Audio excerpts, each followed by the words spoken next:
Well, hello everybody, how are you doing this fine day? I hope you're enjoying your week. So a couple little pieces of information I gotta give you before we get started. First one being, I finally found out this streaming bullshit. I did it all by myself with like 10 other people in the room, but that's not relevant, don't worry about them. But yeah, so basically the original goal was to do a test stream for just a couple of minutes just to see if we can do it and get everything working, and then 300 fucking people jumped in the stream. So we just kept going for like an hour and 15 minutes. We weren't supposed to. We weren't really doing anything or talking about anything. It was just fucking chaos. But yeah, if you want to check that out, you can.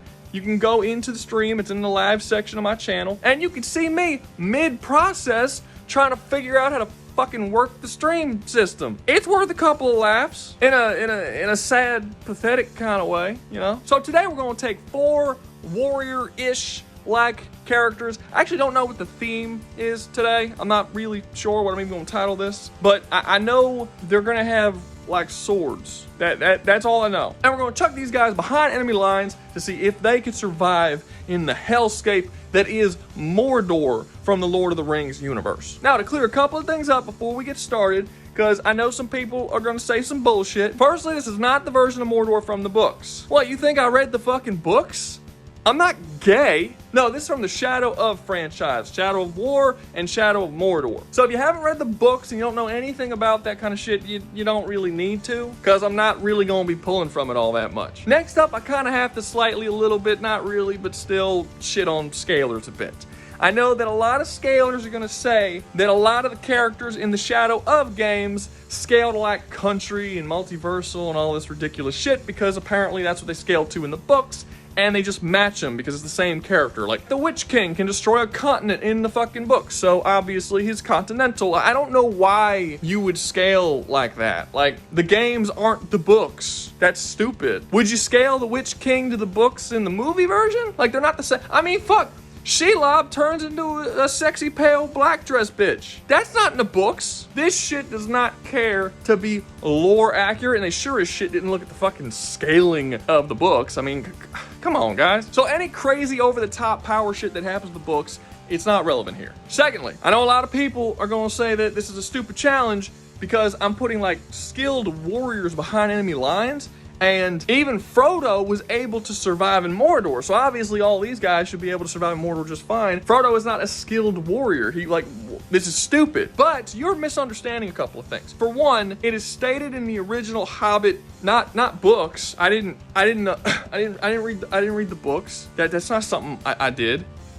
I'm not gay. It stated that Hobbit's size, light-footedness, and generally just their biology, I guess, is essentially really well attuned for stealth type missions. This is why Bilbo was chosen by Gandalf to go and rob the fucking Smaug dragon in the first place, is because hobbits have better stealth than pretty much every other race in all of Middle Earth. And that's kind of the same situation here. Frodo goes through most of Mordor without actually running into any orcs, only a couple at a time. And he still fucking failed. Like, he got to the volcano, he threw the little ring in, that was great, but he was gonna die there. He was saved at the very last minute by fucking Gandalf on the top of his bird bitch. And that was that. Frodo was in Mordor for a very short amount of time, ran into very little actual resistance while he was there, and still almost fucking died. So that's not really a fair comparison to say that just because Frodo survived that all these skilled warriors should also be able to survive. It's a totally different situation. Frodo wasn't even there long enough to like run out of his food that he was carrying with him. These guys are gonna be there for days, weeks, months, years to try and see just how long they could survive. They're basically living in Mordor in this challenge. All right, is there anything else I gotta tell you?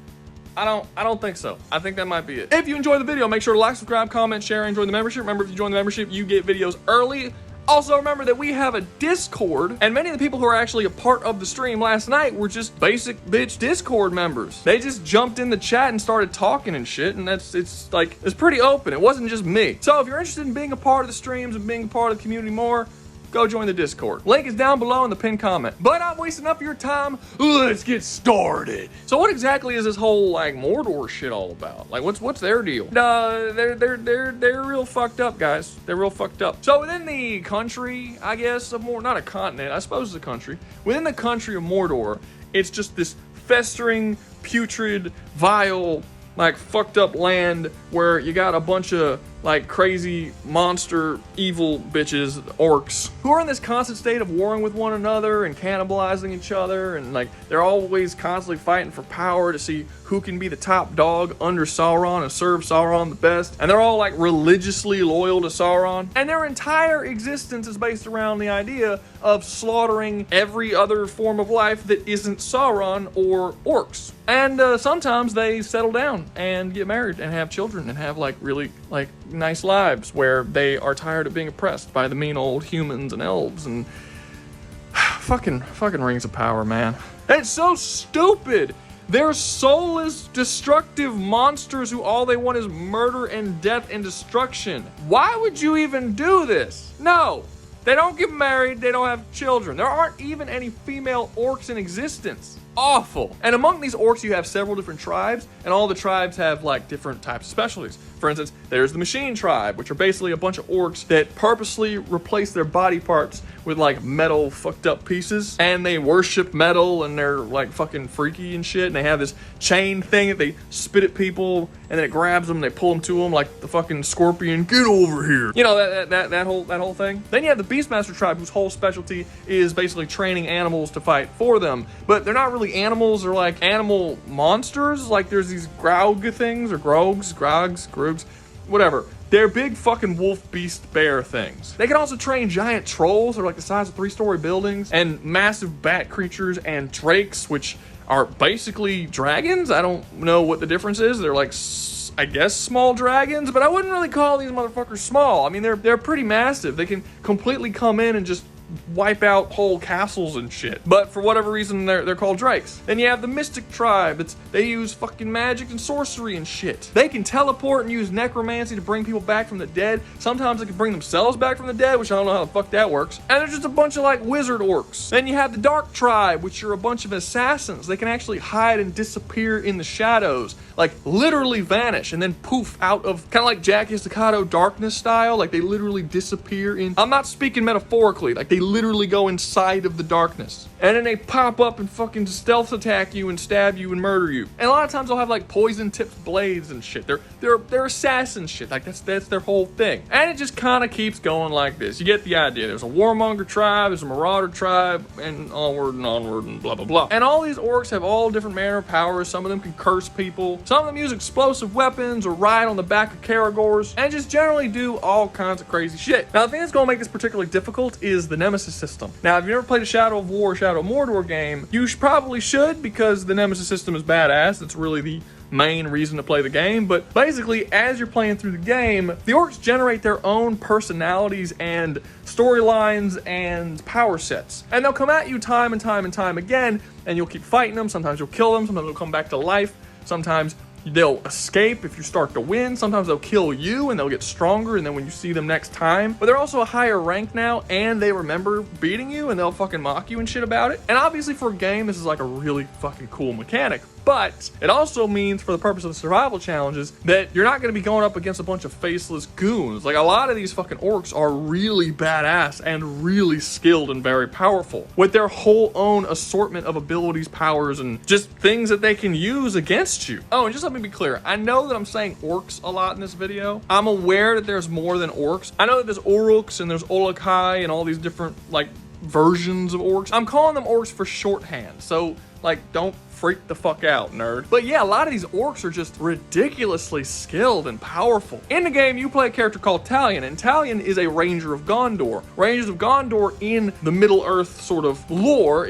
are some of the most skilled swordsmen in the entire world. At the very start of the game, before Talion becomes an unkillable fucking wraith god, he takes on 30-40 orcs on this wall defending Gondor from an attack from the orcs. But later on in the game, when he goes behind enemy lines as in Mordor after he gets his godlike powers, you will still run into orcs that you cannot fight in a sword fight. It's straight up impossible. They're so skilled that Talion can't even face against them at all. You cannot swing your sword at them or they'll fuck you up immediately. There are orcs in this game that cannot be stealth killed no matter what. They can't even be hurt from stealth. It doesn't matter how far away you are, how silent you are, if there's nobody around, if the fucking orc is sleeping, it doesn't matter. You come up and try to use a stealth kill against him, he will immediately be aware aware of it and stop you from doing it. I don't know if I can count this as some kind of foresight, probably more so an extremely enhanced version of perception, but this is the case for a lot of orcs. It's also the same thing with ranged weapons. You can be on the other side of a fucking large town and then fire an arrow all the way right at this dude's head, and even though he has no idea it's coming, he will perceive it coming, turn, and slice that shit in midair. It is literally not possible for you to hit him with arrows at all. There are orcs that are immune to fire damage, orcs that are immune to being mind controlled, orcs that are immune to being poisoned. Like I said before, there's orcs that can come back from the dead. These orcs have such a wide variety of powers and abilities that it's damn near impossible that if you're in Mordor long enough, you're not going to eventually run into a dude who basically resists everything you fucking have. Now in the game, Talion can do this because he has such a wide variety of abilities, so that it really doesn't matter what the character is immune to, he has something else he can use. But that's not necessarily the case for every fictional character. So basically what you have here is that our survivors have to overcome a challenge of all these different orcs that are incredibly smart, incredibly skilled, evolve and adapt to how you fight to them, and learn and get better to be able to fight you later on more efficiently, who will rise through the ranks of their armies, acquiring even more power as well, like actually being able to send troops and shit after you, and who could possibly resist a lot of the shit that your character would normally use against them. Overall, it's gonna be a real bitch. And the next thing they're gonna have to worry about is something that I don't think most people are really gonna think about, but I did, so I'm going to talk about it. Mordor doesn't really have a whole lot of food. Like, if you ever seen Mordor, it's a fucking volcano and the ground's just covered in soot and ash and shit. Like, it sucks. It's a fucking hellscape. The vast majority of Mordor doesn't have food. That's why so many orcs resort to cannibalism, because they have very low stocks of food. Now, I'm not saying they don't have food. There's actually sections of Mordor that they do have to grow food, but it's very small sections. These sections are very heavily protected, and they are specifically transported across Mordor to feed troops, and again, very heavily guarded. So this is going to be a very serious thing that the character's going to have to try and get over. The fact that they're not going to be able to eat unless they go out of their way to steal food and kill people for their meals. This by itself is going to be a particular challenge that none of these characters have ever had to deal with before, because it's kind of a unique challenge. Who the fuck would want to live in a place with no food? That's just stupid. And if you're saying, well, Rouga, have a heart, what about all the starving African children? Fucking move. Why would you? It's a desert. There's no food. There's not gonna be any food. Leave. Are you serious? So yeah, I think that's everything. I think we touched on basically everything. Well, no. We need to talk on the win condition. How the fuck do they win the challenge? And I guess that's going to depend on each individual character. Like, I think certain characters are gonna really want to take out Sauron himself and overthrow that empire, but then some might not care. Like, I don't think Geralt of Rivia is gonna necessarily be like, we gotta take out Sauron. He's kind of like into his own self, you know, just sort of happy with surviving. And we'll touch on that as we go through each character. Cool? Alrighty, let's get to the survivors. So first up on the chopping block, we have Geralt of Rivia from the Witcher series. When Geralt was a little fucking baby person, his mom was like, what is this shit? I don't want this.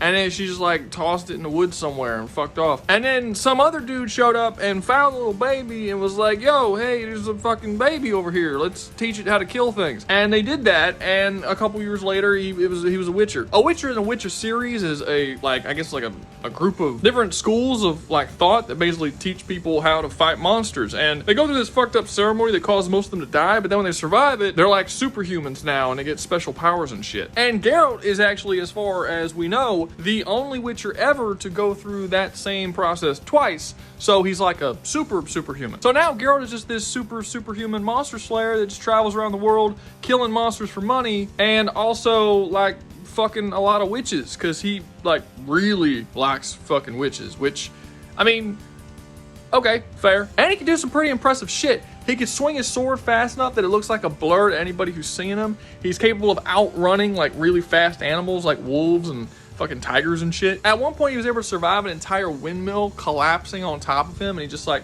stood up and he was fine. On top of that, he has a lot of cool different little magical powers, like With Igni, he can use fire magic, allows him to like shoot a flamethrower fire, or he could just do one massive burst of fire. With Quen, he can surround himself with a shield or a force field, and if he uses the force field, every hit to the force field actually heals him. But if he wants to, he could just make it a passive shield, and then it won't heal him, but like he could take a couple of attacks before it breaks. Then he has Axii, which is basically like the Jedi mind trick. He can subtly suggest that people do things, and they generally basically do it. He's got Yrden, where he places this symbol on the ground, and then anyone who steps in it is either slowed down or just straight up stopped altogether. It also allows him to hit things that are, say, invisible, or they can phase through walls and shit. Walking on this sign makes them tangible so that he can actually hit them and kill them. As well as having a large assortment of potions that normal people can't drink, because if they drink it, it poisons them and kills them. But because of his Witcher biology, he's capable of drinking them, and drinking quite a bit of them before it actually starts to affect him. And this gives him all sorts of other abilities, like he can see in the dark, or it increases his speed, or defense, or agility, makes him highly resistant to fire, different forms of damage, just really just whatever it is he wants to do. And on top of all this really cool physical shit, he also has a lot of like mental shit. He basically has encyclopedic knowledge on how to deal with and kill pretty much every monster that exists. He's also a master survivalist, able to be out in the wilderness for months or even years at a time without actually ever going to a home base, and he's perfectly capable of surviving out there. And that's it. Master swordsman, master survivalist, monster hunter who can use some magic and potions and shit. That's him in a nutshell. So how would Geralt of Rivia do if you threw him in Mordor? Well, for one, you'd have to see what would his goal be. Like I already said before, Geralt doesn't care about Sauron. He prides himself on the idea that he's completely neutral when it comes to any war or engagement. It doesn't matter who he himself personally considers evil or good. He doesn't really care if Sauron decides to invade all the humans and elves and shit. He doesn't even really consider himself human. He considers himself more of a monster, because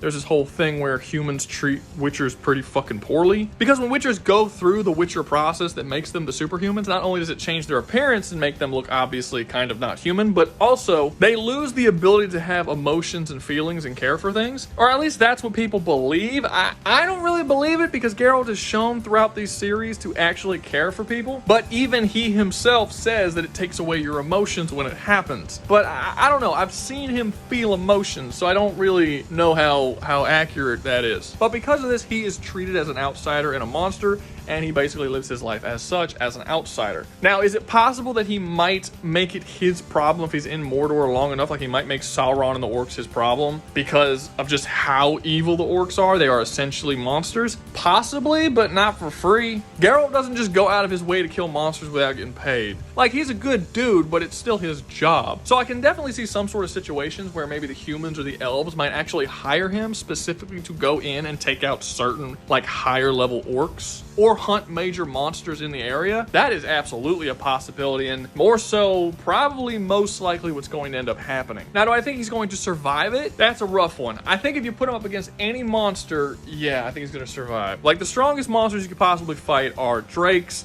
and trolls, I think. Or a Balrog. Yeah, you can fight. There's a Balrog in the game too. If he fights, I think he could probably beat. Well, maybe not the Balrog. I think he could beat trolls and drakes just fine. I think he could beat Caragors and those little fucking grog-like things that I talked about earlier, little gremlin-looking bitches. I think he can deal with all of them. There's nothing there that he. I mean, he's fought dragons in his own universe. He's fought these massive, like kraken-like creatures. Like, he's fought some pretty big shit. He's not physically strong enough to overpower them, but he has the tools at his disposal that he can use to take out monsters, despite the fact that he's way weaker than the monsters are. So I don't really think that'll be much of a problem. What will end up being a problem is if he starts running into the Uruks, and specifically the more powerful of the Uruks. Versions of Uruks, for instance, who are immune to magic, or who are battle masters who even Talion can't fight against at all. Here's the thing about Geralt. He was trained from a very young age in swordsmanship, and he's a very skilled swordsman. But even in his own universe, he's not the most skilled swordsman. There are several other swordsmen within the universe that are just as good as him, if not better. I mean, in his own game, he is matched in swordsmanship by Letho, and Letho is even arguably a little bit better than he is. There are even humans that are capable of fighting Geralt on par, despite the fact that he is physically more powerful than any human. So if they're able to fight with him on par, it's not because they're physically stronger, it's because they're more skilled than he is. And in this particular situation, when he's fighting against the Uruks, he's not always going to be physically superior. Yes, Geralt can swing his sword so fast that the sword blurs and you can barely see it swinging. Sure, but is that necessarily faster than Uruk, who can literally deflect an arrow coming at him that he doesn't know is being fired at him in midair, just out of nowhere? Like, he could perceive it's coming, react to it, and cut it in half, regardless of where you're... I mean, if it's impossible to hit him with a ranged attack, which is true, in the game, it is impossible to hit certain characters with these ranged attacks. You would have to assume that the Uruk is so much faster than the arrow that the speed of the arrow it's irrelevant to him. It really doesn't matter. There's also, within the Shadow of War and Shadow of Mordor games, Uruks who are capable of taking out whole trolls.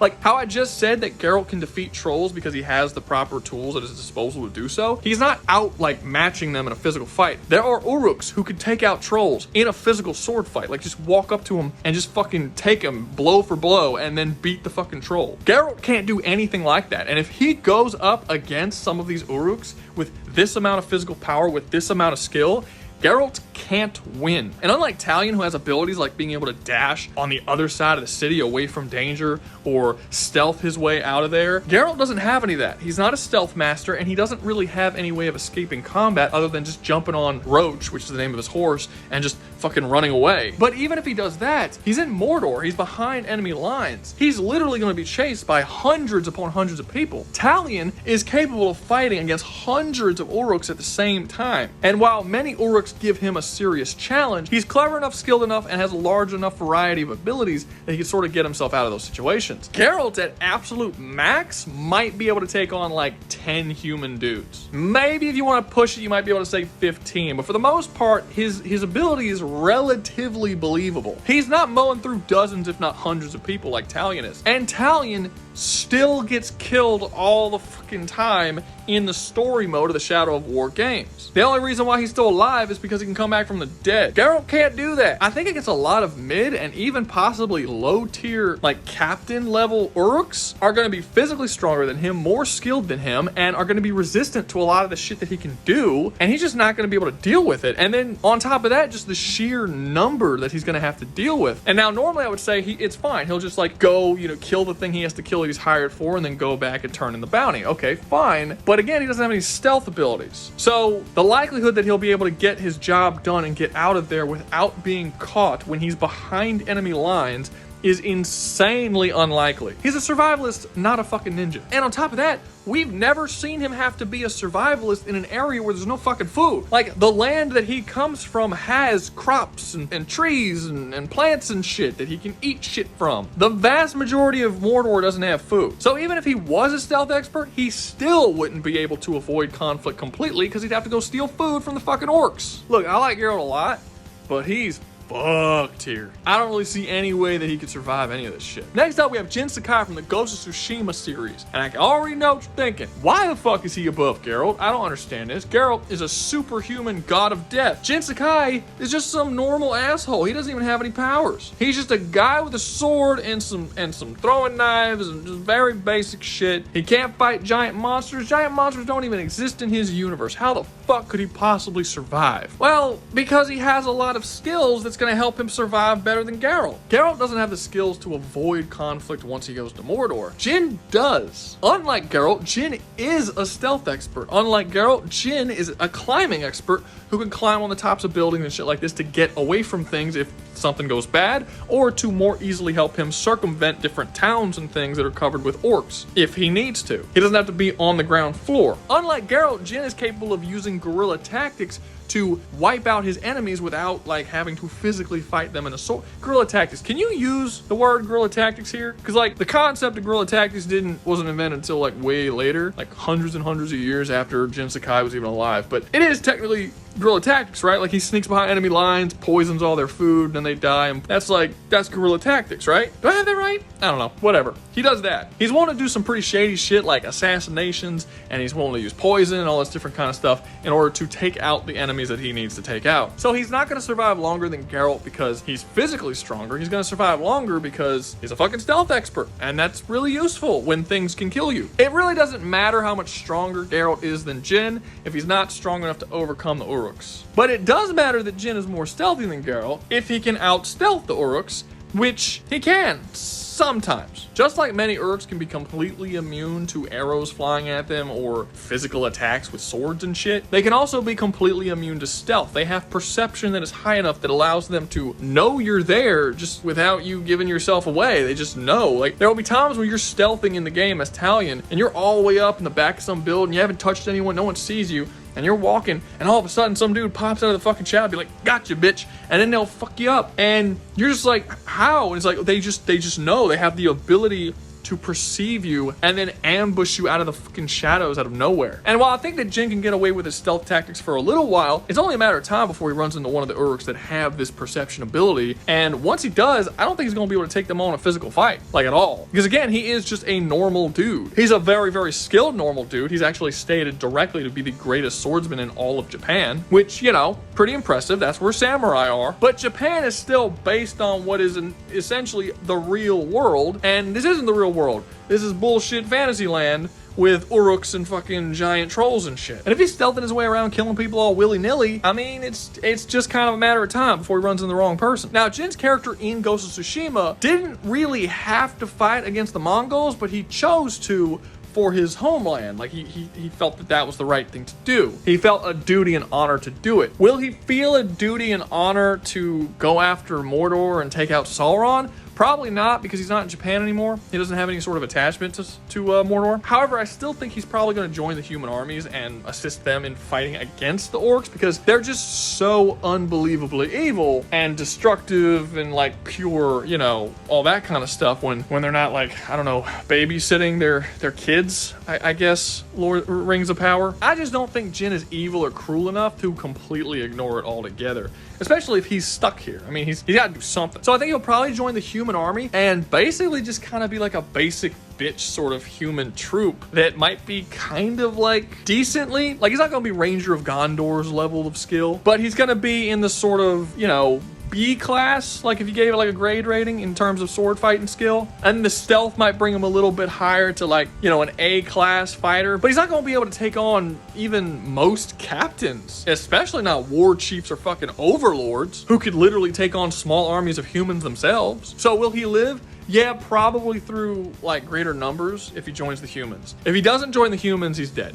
I don't think there's any chance that he could possibly survive outside of joining the humans and basically using them as protection for himself. So he'll live, kinda, but he's not like thriving or anything. And he may eventually just get killed at some point in a battle somewhere if he runs into the wrong fucking Uruk. So even then he might die. So yeah, I'm gonna say like, he's like giving like a 30% chance he might live. Next up, we have the Prince from Prince of Persia. Finally, someone that actually might be able to do something. The Prince actually has a lot of really cool powers. For one, he can control fucking time. That's some bullshit right there. Yeah, basically, if you're gonna give time powers to pretty much anybody, it's like you're good. Like you're gonna win that most likely. He also has a bunch of other powers like power over the elements and all that. Who gives a shit? He can fucking control time. Like if you kill him, even after he dies, his power will activate. It will rewind time, and he will be alive again. That's the way it fucking is. He also has the ability to fight a bunch of big ass monsters and shit, much like the trolls and things that exist within the Shadow of War and Shadow of Mordor games. So I don't think that even that will be any really big deal to him, or the Uruks that are super fucking powerful in their like worlds. Like he should be able to match them relatively well. They'll definitely be physically stronger than him,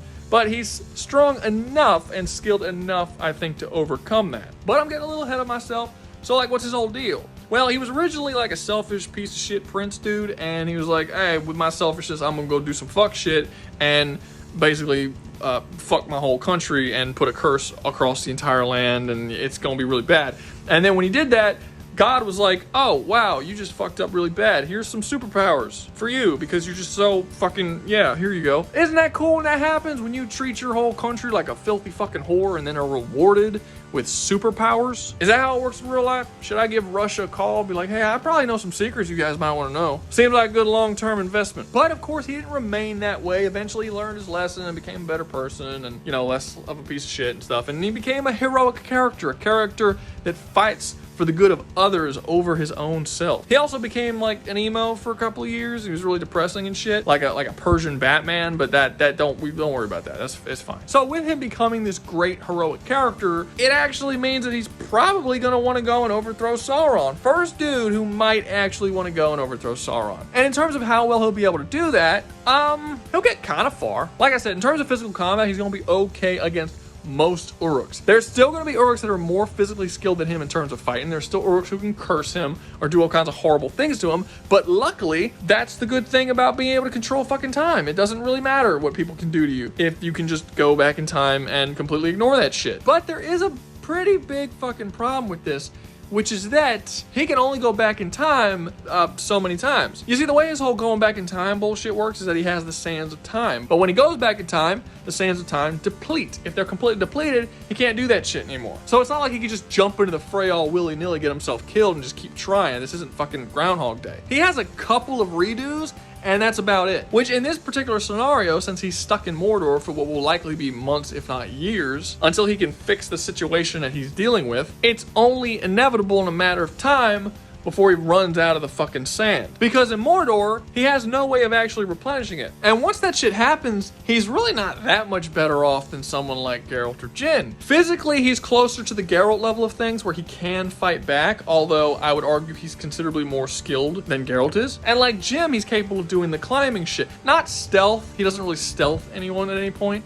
but he can do the climbing stuff and the parkour, and that can help him get out of situations. He also has like a powered up Super Saiyan form where he goes in like this sort of dark version of the prince that gives him a little bit of a boost in power as well as his like cool chain weapon so he can swing around like Spider-Man. That'll be pretty useful. But overall, I think that this is only gonna get him so far. He's going to be able to kill a lot of captains. He's going to be able to kill a lot of warlords. I don't think he's going to be able to kill any overlords, because the fact of the matter is that despite him having some pretty decent skills, he just doesn't have a large enough variety of ways to deal with people. He's got a couple of magic abilities, he's got a sword, and he's got the time thing that keeps him alive, and that's about it. If he comes into contact with someone who he can't beat in a sword fight, which will happen, I mean, he can use magic on him, that like the fire abilities and stuff, that could work. As long as this person who's better at fighting than him doesn't also have a resistance to that type of magic, which some of the Uruks do have. And then he still has the whole situation where he's going to be vastly outnumbered pretty much all the time, and constantly ambushed and constantly run down. And in his own game, he doesn't really fight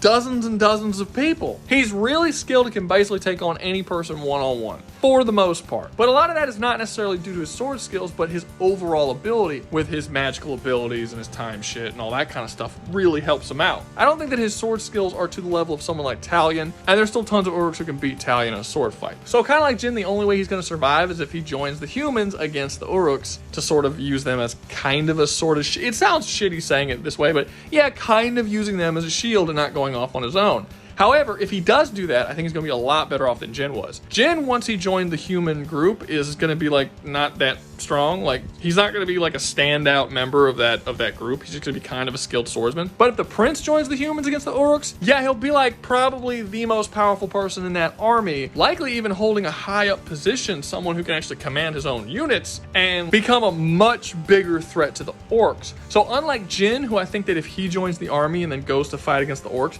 he'll probably inevitably die in battle because there's a ton of captains he's going to run into that he just can't deal with. I think the prince has a much better chance once he's sort of under the veil of the humans and goes into battle. He'll survive a lot longer. He won't be able to defeat everybody, but he'll be able to defeat the vast majority of people. And if he does come to someone who he can't defeat, he's not going to be so outclassed in things like strength and speed and ability that he can't deal. Like, he won't overcome, but he can deal, whether he has to get the fuck out of there or sort of strategize with his men a little bit better to kind of surround and help him in the battlefield. Just something. He won't be fucked.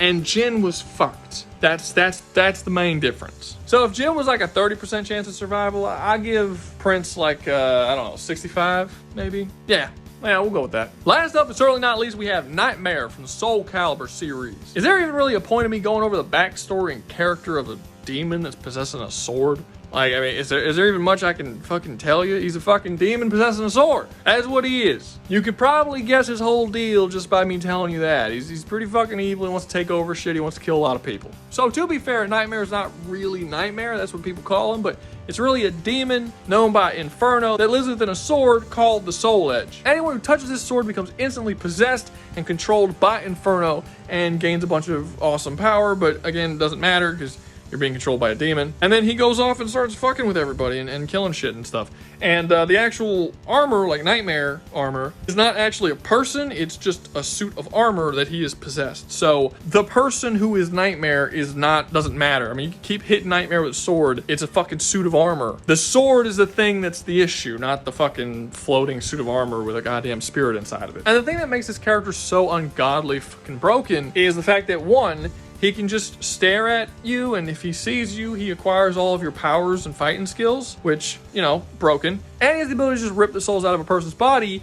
And at one point, he was in the middle of a war zone, and there were literally thousands of people around him trying to kill him, and he just lifted his hand and ripped the souls out of all thousands of people into himself. It was like instantly killed the massive army of people. So yeah, I mean, obviously he's gonna be last on this fucking list. Nobody else even comes close to this. Now, a couple of caveats I need to touch on because there's gonna be some people who are gonna disagree with me on a couple of things. One major disagreement that I've heard before is that some people have told me when I've used this character in the past that actually he doesn't steal the powers and abilities of anyone he sees. He specifically has to possess that person in order to steal their powers and abilities. This is apparently stated in Soul Calibur 2. I don't know if it's true or not. I didn't look it up. I'm going to take your word for it and believe that that is what it said in Soul Calibur 2. It doesn't matter because later on in the series, in future games, when you fight Nightmare, in his boss fight, he is shown swapping through the powers and abilities of every single character on the roster, and he's only possessed like 2 or 3 characters throughout the entire franchise. So even if that was the case in Soul Calibur 2, it isn't anymore. He's been shown being able to use everybody's powers. The second caveat that I think people are going to bring up here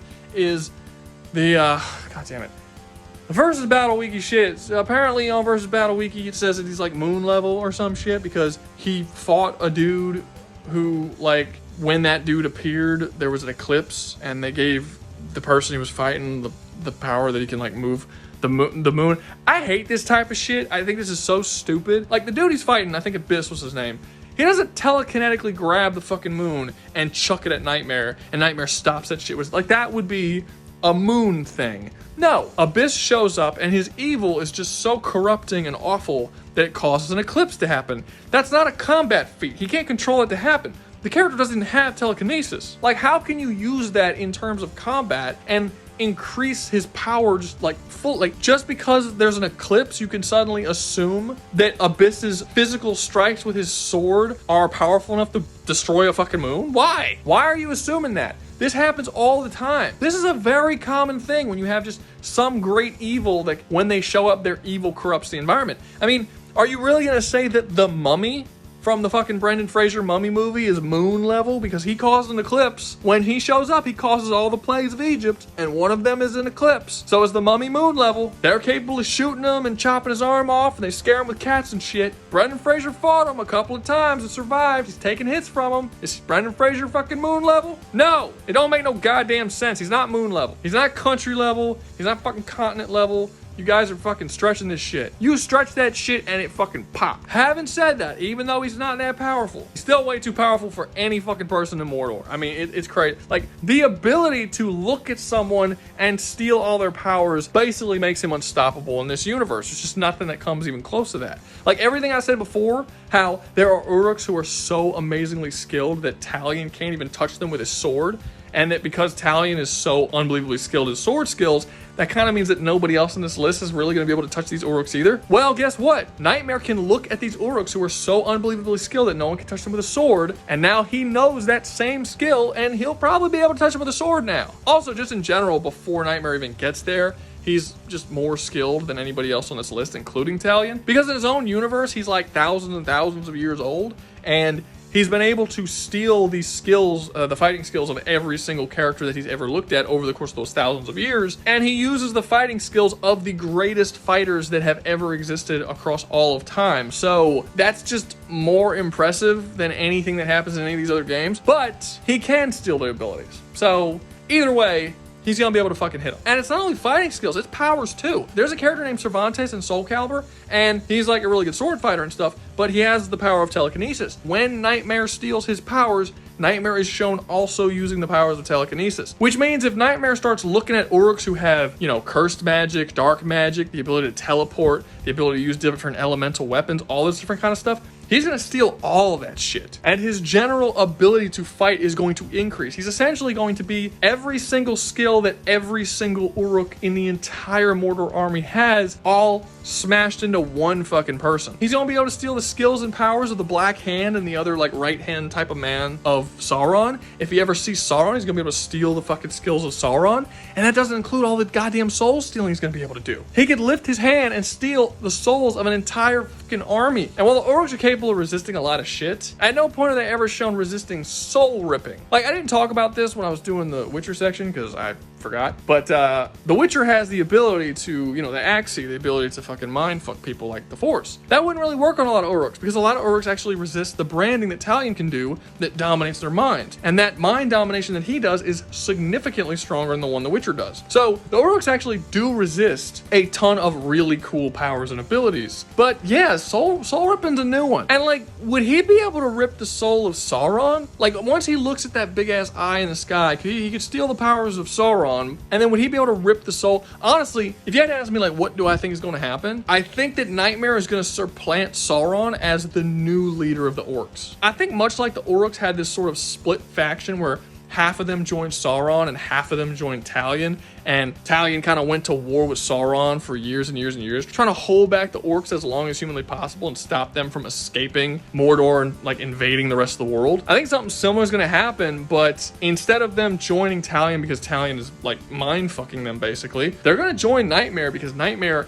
is actually more powerful and arguably more worthy of being the leader of the orcs than Sauron is. Sauron's barely even around. He was already defeated. Nightmare is going to show up as a more powerful entity who is going to continuously becoming more and more powerful the longer he's there, stealing souls and just looking at people and fucking stealing powers and shit. A being who, much like Talion, can't be killed through normal means, because even if you do somehow kill him, Inferno always comes back. He's like immune to death or some shit. And I'm actually just making this connection right now, but much like Sauron with the Rings of Power, where the rings kind of corrupt you, Nightmare's sword does the exact same thing. So his presence will also just start corrupting everyone. Like, they're very similar, actually. Basically, Nightmare is just like a fighting game version of Sauron, who's arguably more powerful and has more useful abilities. At least as far as we're talking about this version of Sauron, and not like the fucking novel versions or the Silmarillion. What's the fucking book that has all the lore of Lord of the Rings? That one. So yes, Nightmare in the Shadow of War and Shadow of War, and really just the Lord of the Rings universe as a whole, is going to be the only person in the entire universe who cannot be corrupted by the ring, because he is already a force of corruption. He's going to constantly be rising in power, constantly stealing souls, and with this massive desire to take over, control, and destroy, he's going to be followed by the orcs in mass, and it's going to create this really fucking cool civil war that I don't think Sauron's gonna be able to win, even if he wasn't like mostly dead and trapped in a fucking tower somewhere. Nightmare doesn't have that handicap. He's free to walk around and do whatever fucking shit he wants to do. So do I think Nightmare's gonna survive in the Shadow of War and Shadow of Mordor universe? No, I think he's gonna fucking thrive. I think he's gonna dominate it. I think Frodo's fucking, there's not a goddamn thing he can do about it. Actually, you could probably do the entire Lord of the Rings story and replace Sauron with Nightmare and just kind of see how that storyline would do with Nightmare. And Middle Earth would probably lose, because unlike the ring, there is no known way to destroy Soul Edge or to permanently get rid of Nightmare. Also, I do gotta say, I find the idea of Frodo grabbing the fucking sword and then Nightmare being a goddamn hobbit to be absolutely hysterical. But that's all I got for today. Hope you enjoyed the video. If you did, make sure to like, subscribe, comment, share, and join the membership. Remember, if you join the membership, you get videos early. And don't forget to check out the stream and join the Discord. Both will be down below in the pinned comment. I do intend at some point of doing a stream every Sunday evening that people can come in and, you know, just if they got nothing to do, just stop on by and say hey, and we'll just fucking talk and chill and like bullshit and stuff. It'll be really fun. So if you want to keep up with that stuff and even possibly join it at some point by jumping on in the Discord voice chat and be a part of the stream, you know, check it out. And always remember, y'all stay safe out there, you hear?